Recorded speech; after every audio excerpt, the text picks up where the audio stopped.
sure.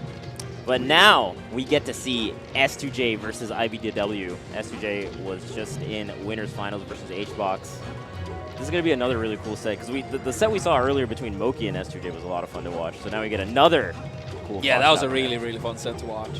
And at Summit, actually, iBDW did so well in the crew battle versus all the Falcons, like 2-stocking, 3-stocking these top-level players in this matchup. So curious to see how he does today.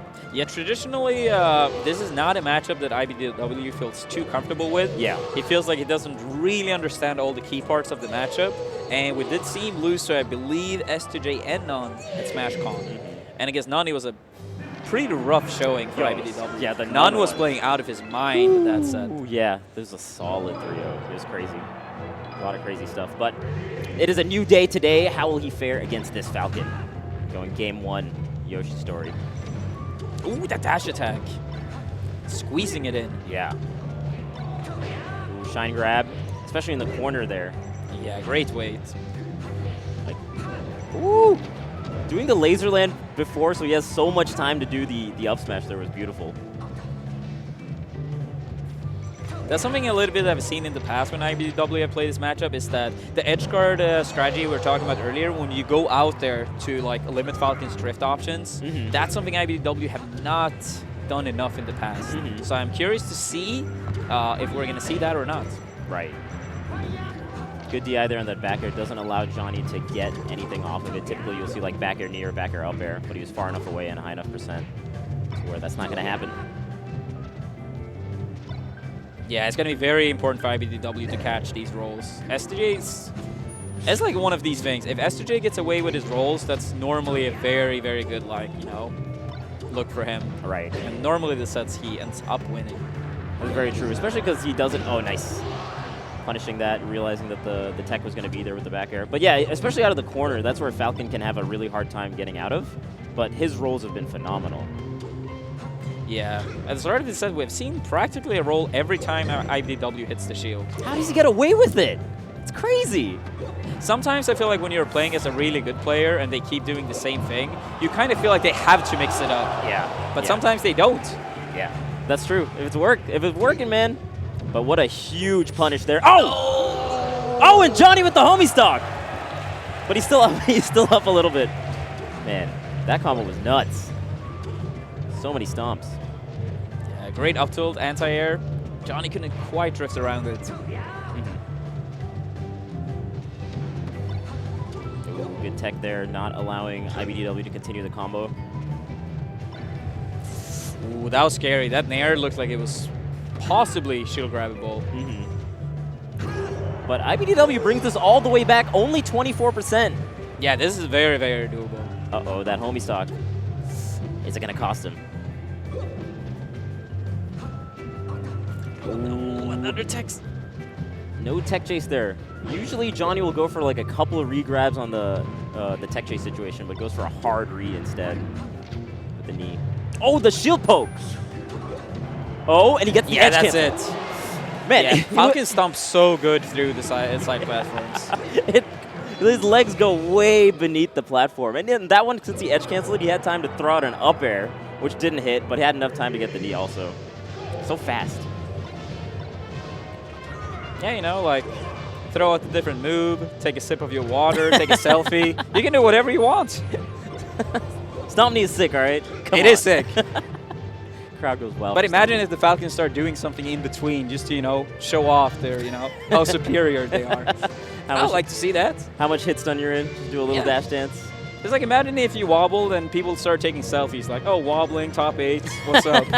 I think people have done that, actually, where the in-between while they're getting wobbled. That's what it should do. Yeah, it's the meta. Keeping him in the corner.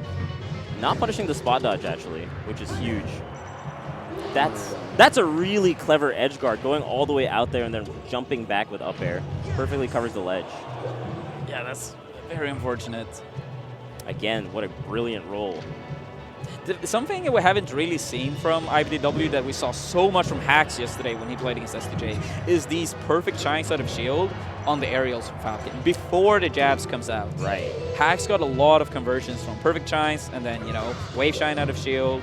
And yeah, that can lead to a loss. Yeah, it really can. Yeah, up smash knocking over. Something that is important to know is that up smash actually does not knock over at 0%. But the one laser, and Falcon is going to be at high enough damage, where up throw is going to be a knockdown too. Yeah. No, not the nairs, not the nairs. Fair, no, dash attack, and then fair. Like, dash attack knocks over way earlier than the fair. So you can't start doing the fair too early, because they are not going to be in tumble, right? That makes sense. Okay, he gets that low percent wave shine. And like we were talking about, when you get that up smash there, if you're actually holding down, you can get the tech and usually punish that if they're at low enough percent. The thing is, we do see S2J sometimes go for it, but it's like so many other times he don't. Yeah. I'm not 100% sure what his mentality is. Right. At that low percent wave shine, you kind of should just be ready for it in a lot of these situations. Okay, the shine backer will cover it. iBDW with the stock lead. Ooh, barely outside of the range of that. Yeah, that's really good confidence. Just hold your ground when you see a Falcon charging at you with a stomp. That's good DI on the shine by S2J as well. A lot of these shine backers, you actually can't DI out. Even if the Fox gets the right hits of shine, if you SDI out, the backer should not connect practically ever. It's just risky, because if they actually go for something other than the shine, then yeah, you might put yourself in a very bad position off stage. Right. Johnny going for a lot of hard reads off these tech chases. Definitely hungry to finish out this stock. Oh, good roll by iBDW. A lot of people would have spot dodged and got a knee. Nice. Does clip him with the light knee, and are we potentially going to see a Johnny stock? Good crouch cancel on the neutral air. Allows him to not get a grab. Oh, the Phantom! iBDW shaking his head. Just take the ledge. Take the ledge. Yeah. Johnny gets so much stuff at Shine, man. He got the Phantom rest earlier. He gets the Phantom here. Yeah. This guy's blessed. Yeah, that was scary. That was scary. Yeah, you see Cody smiling a little bit too. And also, I want to go back a little bit to that edge guard we saw S2J got. The final stock he got from iBDW. It's very important to not immediately jump when you get sent off the level by Falcon. The short hop knee is covering so much space and so many timings. Yeah. So many times you just want to, like, you know, wait low, let them jump, and then recover like lower. Yeah, because then once they've committed to that knee, they're off stage now, and if you're able to punish it with like a jump shine or whatnot, or wait jump shine, that can be very scary for Falcon. Good crouch cancels from both ends. Ooh, he gets the low percent stomp knee, and he reversed it, which is crucial to have on the right side. Yeah, I see a lot of, like, early nairs, like rising nairs from iBDW, and that makes it a little bit easier for S2J to have like a good out of shield game, because the frame data allows for it, right? Right. A lot of times I feel like iBDW should do like more falling nairs. Like, the advantage of the rising nair is that, yeah, you get your hitbox out earlier, right? But it's not that much of a time difference to do the falling nair instead. And it makes it much harder for S2J to play around. Okay, that makes a lot of sense.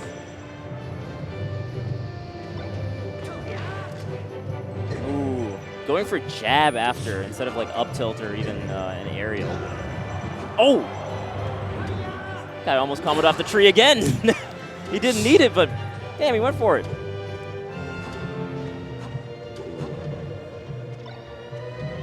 Yeah, normally my mentality on these type of transformations, if you are the one with the higher percentages, especially if it's a large difference, if you can, oh no.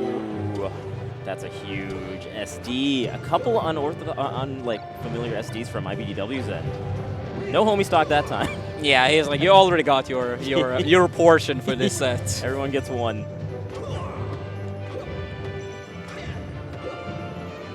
Couple tech chases there. Yeah, typically goes like for 2 or 3 and then ends up going for like a hard read. Gotta watch out when you're playing Johnny. That was an ambiguous little side B. It looked like he was about to grab ledge and he just went a little bit higher to go to stage. Yeah, I was like, oh, this could be it. It's so important. He needs to shine. No. That would have been an even game.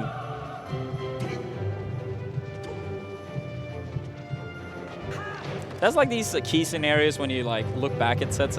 That's like what could have changed everything, you know? Yeah. He still is in this. He still could do this.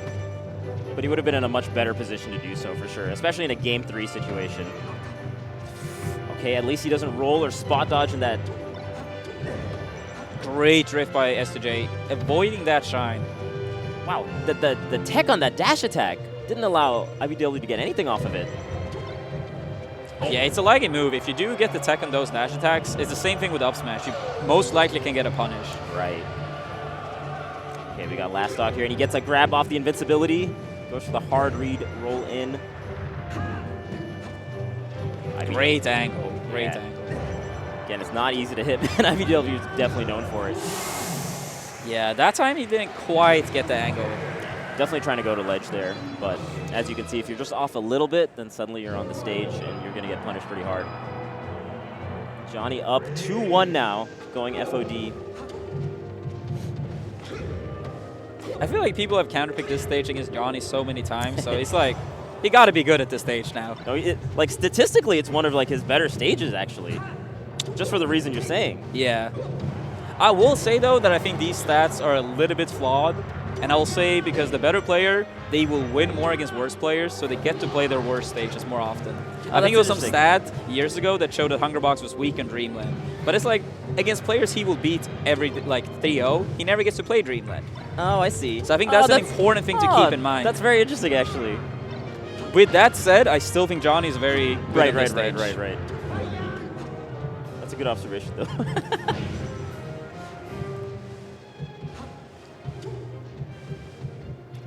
Yeah, and just like the way that Johnny plays around like platforms and whatnot, and just like his movement, I think FOD kind of lends himself pretty well for his playstyle. Like he's very good at adapting to like the different heights of the platforms and whatnot, and playing off of them. He's a very dynamic player.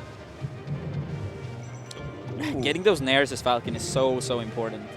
Crucial, good nair timings to beat out Fox's nair. A huge deal breaker in this matchup. For sure, man, and you get so much off of it typically. That's a really nice edge guard to do as Fox, where you put out the back air and have enough time to grab the ledge, because you force Falcon to like drift away to try to avoid the back air, and then you have enough time to grab the ledge. Yeah, in those type of scenarios as Falcon, what you pretty much have to try to do is to take the weak hit and then work from there. Nice. Good stomp knee, realizing that he's going to go to stage after covering the ledge.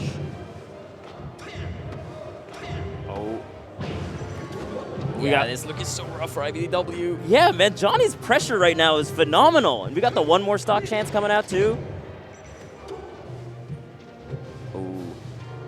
They're both just stuck in shield, waiting for each other to move. That's such a good mix-up when they're DIing in like that to go for the low-angled forward tilt. And yeah, that's going to be it. 3-1 for Johnny. Yeah, that was overall a pretty convincing showing. Yeah. What do you think iBDW could be doing a little bit better in that set that we watched? Honestly, I feel like a lot of it came down to the early nairs, as we talked about earlier. It made it so much easier for S2J defensively to play around iBDW. I do think the edge guards from iBDW was a bit better this time than some other sets I've watched, even though it still was, room to work with for sure. Right. I don't know, like most other things, it just didn't feel like he was as crisp in most areas. Yeah, like some of his movement was a little bit off. We saw a couple like SDs. Yeah, so it's a little bit off from iBDW's end for sure. And I think you pointed this out earlier, but when Johnny would hit his shield, we didn't see too many like wave shine out of shield punishes that could have netted him a lot. Because that's like a very scary position to be as Falcon as you're pressuring someone's shield. If they like shine you in between like your neutral area hits or whatnot, then you suddenly have to like back off and respect the shield way more. But here are some stats. Johnny's lowest percent kill, 0. He did it. What a legend. What a legend. How did he do it? Oh, man. As the mental mind games is making iBDW too afraid. Yeah, this is definitely the homie stock. The homie stock. Yeah. I like Johnny's picture right next to the 0% lowest kill. You can see the little smug smirk. Yeah. I got you. That was me. Homie stock. Only one homie stock, though. The other time that he SD'd, did not give it to him. But the percent health over time, that's very interesting. You can see Falcon just like having way higher percents typically because he's so heavy. Yeah, up smash doesn't kill nearly as early as it normally do. Up for up air, Falcon is just a heavy character. Yeah. And we didn't really see these like low percentage kill from iBDW. Right, yeah. And again, it happened also in the previous Fox set that Johnny played. I think he's doing a really good job playing outside of that, right? Like, a lot of times, Falcons, if you get back thrown or whatnot, or you get sent off stage, typically people will be ready with like the shine or like keep punishing you off with back airs. But Johnny put himself in such positions that he didn't have to deal with that for a lot of the set. Yeah, it was the only time I can recall was that situation at Stadium, you know, when Johnny was up 2 stocks to 1. Right. And iBDW, he got one of the shines, but he couldn't, like, you know, finish off the stock. Yeah.